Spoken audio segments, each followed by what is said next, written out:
Hello, everyone. Welcome back to another episode of Orange Juice News and Notes from around the world of Insoles. I am your co-host, Owen, and with us we have my lovely sister, Mallory. How are you, Mal? Good. I also wanted to say, hello, Orange and Souls listeners, but have a better name, like Juice Heads or something fun. We need to think of that at some point. Much agreed. I've used Orange Nation in the past.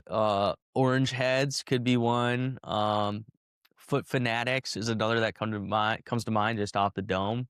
But yes, welcome back. This is our, I think, first official episode of 2026. We did one right before New Year's talking about goal setting. So if you are still in that goal setting mode, we absolutely encourage you to go back and listen to the episode prior. But we do have a special episode today, really focusing on low impact workouts or activities that you can do that ultimately are foot friendly. So there are several reasons why you might opt towards a low impact activity opposed to what we consider like a high impact activity, which we'll get more into. But the bottom line is we want to give you a few ideas of how to incorporate one of many different low impact activities if you do feel like it's the right fit for you and where you're at in your routine, in your week, or just your overall journey. So, before we get into it, though, I need to give a very special shout out. So, Marsha and Tom, owners of the company, and Mallory, all attended Indiana University and have been loyal football fans. And special shout out to them. I know if Marsha was on, she'd want to give them, the football team, congrats on winning the Rose Bowl against Alabama in a dominant fashion, and a good luck to them coming up in their next playoff game. So, Mallory, did you do anything special for that, or what did you do? It was hard because I was a bit hungover being New Year's Day, but I did make it out to the bar for the second half, which was more entertaining anyway. So it's a good time. I got to go out and watch the game. Awesome. Well, shout out to the IU football team. Tom, actually, I can't believe I didn't even mention this yet. Maybe we have in other podcasts, but he played on the team too. He had a scholarship and chose Indiana and went there, and so on and so forth. So very special for that to happen. So congratulations. But transitioning a little bit back towards why like low impact or foot friendly workouts might be beneficial or useful for you. A lot of the times it could be because you are nursing a specific injury or something like that, where if you are doing more traditional high impact activities like running or like playing sports or basketball or whatever it may be, um, it's going to be sometimes too much on your body. And while rest is kind of the common recommendation, like, hey, take it easy while your injury heals, whether that's your general foot pain, or maybe you're treating plantar fasciitis, or have a sore Achilles, or some ankle instability, or knee pain, or even your hips or back hurt. You're generally resting to help yourself feel better, but you can't rest forever, right? And sometimes rest isn't the only answer. Total inactivity can lead to stiffness, and could potentially even make whatever injury you're treating a little bit worse. So, with that, a fantastic way to still exercise, so maintain cardiovascular health and still get that, mental health bump from when you do have a workout and get your body moving. And also to improve your strength and flexibility, and ultimately treat that injury. These foot friendly workouts really are a great tool. So, Mallory, I know you, when we were preparing for the episode, had mentioned that you had treated some injuries in the past and used kind of more of these low impact workouts for that. Is that fair to say? Yeah, I had a hamstring tear, and it was really important for my healing, especially because I enjoy flexibility training and things like that. I couldn't just not move it at all, or else I would risk regressing a lot. It was also important for me to try to stretch and move as much as possible to stay even, because a great example is we do that low lunge to half split a lot to warm up our hamstrings. And if I was just doing my good leg, to stretch out, it would start creating some unevenness in like my hips and things like that, which would lead to lower back pain and other injuries. So it is really important that if we are injured, we're still moving just to, maintain our strength, maintain our flexibility to the best of our ability. It helps us heal so we don't get super stiff. And then it also helps prevent us creating imbalances in our body that leads to more injuries and, a never ending cycle at that point. So it's really important we move within reason, obviously. This isn't an excuse to go work out while injured, but to still move within reason is really important. Absolutely, and, for me personally, some of my favorite workouts are, low impact workouts, and it is because they're just easier on the body, generally speaking, and, it's something that you can kinda move into and move out of, relatively quickly, and usually, yeah, you can kinda start with where you're at with these activities as well. So, with that, let's hop into, some low impact workouts that people can hop into. Yeah, first off is cycling. Cycling has a lot of amazing benefits. But as far as this goes, it's great low impact cardio. It can avoid pressure on the heels or balls of the feet if you're dealing with pain or injury there. Another great thing about cycling, year round, you can do it indoors, you can do it outdoors. There's also so many amazing cycling groups, cycling classes. So it's another thing that you can do in community or solo. It's really like customizable to what you kind of like to do for workouts. It's also great for strengthening your legs and improving circulation. So, again, if you're recovering from an injury, you can still have a lot of health benefits. Um, but yeah, pretty much keep resistance moderate to avoid Achilles strain. So, we're not necessarily biking up the hilliest route we can find. We want to keep it still low impact, but it's just really customizable to how you kind of like to work out while having a lot of benefits. Even in your day-to-day routine, even if you're not injured, it can be really great to include on like an active rest day.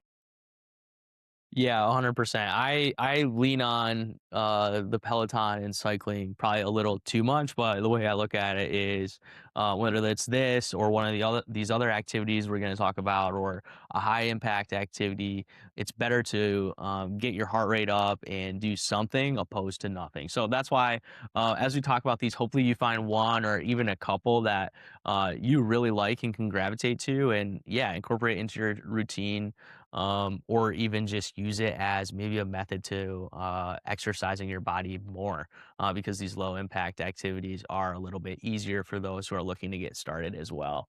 So, stop me if you've heard this before. You probably have. How about swimming? What an awesome workout! Total body workout with zero pressure on your feet or really your joints on your body in your body in general. Um, when we went to our cousin's wedding, Mallory, in Nashville earlier this year, they had a pool in the backyard, and I just started swimming some laps and, like, all right, I'm not in like the best cardio shape, but after like several laps, I'm like, oh wow, like I'm really moving out here and like just swimming and even just treading water in general is such a great workout. It really is going to help improve your flexibility and overall strength and cardio. Especially around your ankles, though. Like if you're looking for improved ankle mobility and that sort of thing, just the way you have to work your feet to tread water, it really is fantastic for something like that. And um, being a family podcast, we got to overshare a little bit. Growing up, we had a swimming pool. Actually, at both of our homes, we had a swimming pool. So we have so many fun stories too of the backyard and uh, slightly higher impact activity would be maybe some diving. But diving is also a fun one, or just trying to see what types of obscure items you can clear while jumping off the diving board, right, Mallory? Definitely. I was gonna say, so far we're just describing my childhood summer, cycling and swimming. Like, it was so fun. Yeah, and I would be like exhausted by the end of those afternoons. Like when you'd have all your friends over, I'm like, wow, we just between all the games and running around, you would just exhaust yourself completely. And even, like, my so we have swimming pool membership for the summertime, and when I take my daughter to the pool, she is just exhausted afterwards for better, right? But she really kind of gets out in the sun and works her body, and yeah, it is fantastic. So we are huge swimming advocates on this podcast. Definitely. Another great one, which is actually something when I was starting working out was I really love to do, which is rowing. As far as being low impact for our feet, it does keep your feet unweighted, which is great if you're having issues there. Rowing will help strengthen your legs, core, and back. It's also can be really great cardio if you're cranking it. That's why I really like it. I am not a big cardio person, and it's one of the few things I really enjoy doing for some reason. And then it's yeah, so like I said, unweighted in the feet, which makes it really great if you're suffering from like heel pain or plantar fasciitis. Well, again, still getting those benefits for your legs, core, and back, and heart, important muscle. And there are, in-home rowing machines that I don't wanna say they're, like, cheap, but, it is achievable to have some sort of rowing machine in home, but if you don't, really most, like, standard gyms are gonna have a rowing machine or some version of it. Yeah. Or go join a row team. I don't even know if that's possible. That's like real intense workout. Well, yeah, or get a canoe, right? And put it in the water and just go paddle around for a little bit. Like, that's another very wow, we're such losers. We didn't even, like, talk about the actual, like, rowing. We Yeah, are the just more actual focused on the machine. Shout out to rowers. What you do is pretty awesome, and I'm sure it's way better when you're actually in the water. So, we'll give you your credit. Moving on though, one effective workout that is low impact, especially for your feet, um, that you might not think of, excuse me, is chair workouts. Or in other words, like a workout that you can do literally just sitting in a chair. There's all sorts of different ones. I mean, obviously you could do like an upper body weight routine with like dumbbells and whatnot, but even core workouts, and there are some cardio workouts as well. If you really do just need to stay off your feet, um, I think of there's like that game that it's quote unquote viral. It's on like Instagram where it's like a punching ball and it like attaches to your head. You like sit there and just like punch it. But like I basically picture that. Something like that you could totally do. But also just go on YouTube and literally search like seated workouts or chair workouts, and you're gonna find anything and everything that you'd ever hope for. Ugh, excuse me. But perfect for beginners or anyone really in recovery mode. Yeah, it also is really great if you are aging or have any kind of mobility issues, or disabilities. That's a really great, time to use chair. It can honestly really help your mobility and give you some quality of life back too. So if you're really someone who has like no start on exercise, it's a really, really great place to start. Especially, yeah, again, if you have those mobility issues. Another great one, which we've talked about on the podcast before, is Pilates. It is core strength and stability, along with active flexibility and a billion other things. But it's often done barefoot or with minimal foot pressure. And I will say, though, I would probably recommend like mat Pilates over maybe like a reformer or chair class. Especially just to start generally with Pilates. Mat classes can be a little bit more approachable, but, some of the stuff you do on the reformer is a little bit more on the feet versus mat Pilates. A lot of it, is on, like in, like, that tabletop hands and knees position or on your back, so it definitely is taking a lot more pressure off your feet, but you can really build balance, alignment, which can help with those if you do have alignment issues that are causing you pain, but yeah, you will increase your strength, you'll increase your active flexibility, core strength is huge, so yeah, mat Pilates, regular Pilates, if it doesn't bother your injuries, can be really great lower impact ways to work out and incorporate into your routine. Have you tried Pilates, Owen? Have we gotten you in yet? I don't remember. You have not gotten me in. I don't know what it is, and I know The machines kinda scare me that you guys are u it's just like a whole contraption. My wife went recently, though, with you guys for the first time and said it really was not as difficult as you would expect. And shout out to, um, Teak, the trainer or the instructor at the studio, right? He does a really good job with beginners, is my understanding. But no, I haven't. And I also this next one haven't done a ton of either, which is yoga. In this case, we'd look at some sort of modified yoga, because sometimes there can be certain poses where there is a lot of pressure or weight on your forefoot or even heels. So making sure you're conscious of what poses you're doing and modifying them as needed. But overall, yoga is a great tool to increase flexibility, promote joint health, and just focus on slow, intentional movement. And it really is easier on sore feet, especially, like, you don't have again, you don't have to do those certain poses that you are going to put pressure on your feet. So, yoga is a great one, and also it's just fantastic for some overall mindfulness as well. Yeah, I will say from experience, most yoga teachers will ask you in the beginning of class if anyone has injuries and if you know how to modify for it. And if you don't, they will help you. If that's not something you feel comfortable saying in front of the class, approach them before class and let them know. They will be happy to help you. And again, from experience, most classes offer these modifications anyway. So if you get real shy, they you should be able to kind of figure out how to switch it up.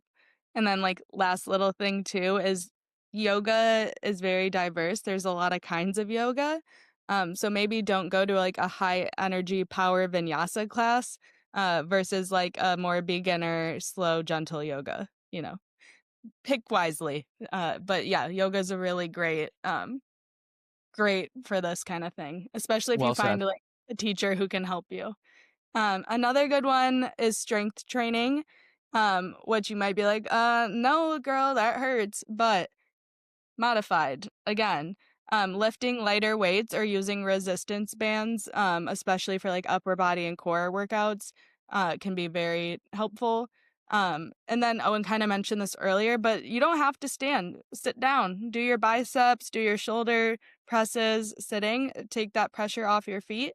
And actually, a lot of the time, it can help you isolate your muscle a bit more because 'cause you're not, overcompensating in other areas or swinging and doing things like that.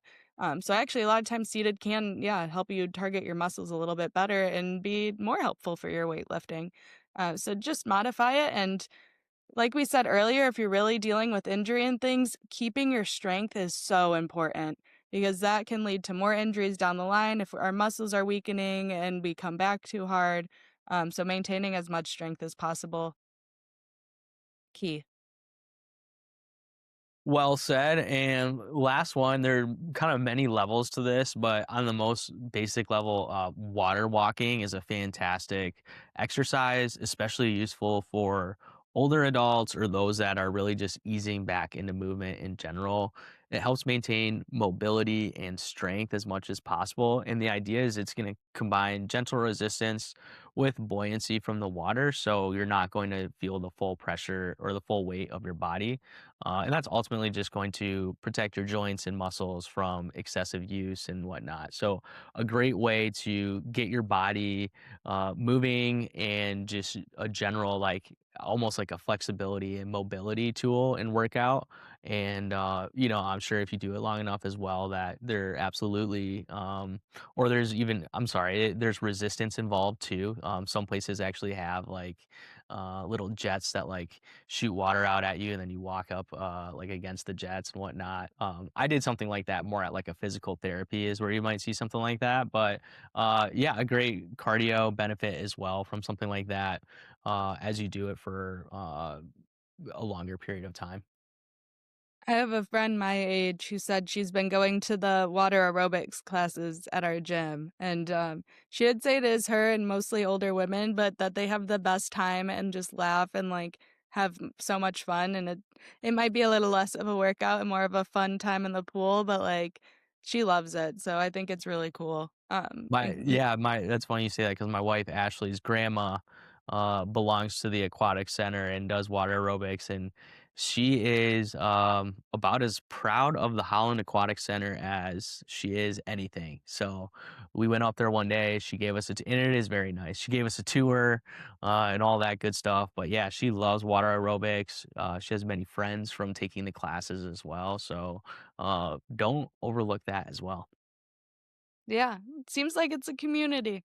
Um, Switching gears a little bit, this is the Orange Insoles podcast. So, just a reminder, even low impact activities still require some alignment and support. So, grab your orange insoles while you head over to these low impact workouts for a lot of reasons, kind of like we mentioned before. Without that arch and heel support, you can start to compensate in your other joints, leading to more knee, hip, and back pain and other issues. Um, it also I mean, if you're dealing with plantar fasciitis and things and that pain is preventing you from working out, orange insoles could be a solution to that pain. Starting to actually treat your injury and treat the cause is a really important step in this as well, not just trying to, work through it. Orange insoles can help you maintain proper biomechanics. We've talked a lot about that chain. Everything is connected. So if one thing's out of line, it can really affect everything else. So we really want to make sure you're in proper alignment in your day to day. So it's not even just workouts and you're, running around between errands and family and work. It's really important to always stay supported. So it's really for everyone. It's really for all the time. And yeah, so just a reminder to include orange insoles in that sport and alignment. Really important. So well said. When I worked at Playmakers, the shoe store we talked about a lot on this podcast, one of the things that people would focus on is like, hey, I want to get back into running, or I'm running right now, and I have this injury or whatever it may be. But they really just focus on like their running shoes. It's like, okay, well, what do you do for work? And they're like, oh, I'm a warehouse manager and I take over 10,000 steps per day at the warehouse. And I also lift boxes and do all this stuff too. But they don't even consider how that might be impacting like their uh I guess what I would say is like other activities or goals and things that they have going on. So just taking a step back and thinking about, hey, like what activities am I doing? Whether that's a high impact activity, low impact activity, or whatever. And then what else do I have going on in my life? And are my shoes properly supporting me, or could I maybe benefit from having some extra support in a strong foundation from the ground up? So it's just one of those things that is such a useful tool and often overlooked when people are so focused on like their activity and what's going on in that activity. When, like Mallory said, there's all sorts of different things going on throughout a day, throughout a week, throughout a month, throughout a year that you might want to account for as well. So, with that said, we hope you guys were able to get some good ideas on some low impact workouts or activities that you can try out in the new year. Whether that is just something for like more of a rest or recovery day, but you still want to get your heart rate up, or if you are nursing an injury, or just looking to get back into fitness in general. Hope everything that we talked about was of use, and we highly recommend you try at least one of these workouts coming up. Give it a shot, see what you think, and we are going to guess that at least one of these would be a workout that you like and could incorporate into your routine. So, happy New Year. Best of luck with those New Year's goals. Just remember, it's a marathon, not a sprint. So, building small, sustainable habits now really will pay off at the end of the year, and you'll be able to look back and be very proud of yourself on all that you've accomplished. So, thanks so much for listening. Mal, did you have anything you wanted to add? Happy New Year! Happy New Year. We'll catch you on next week's episode.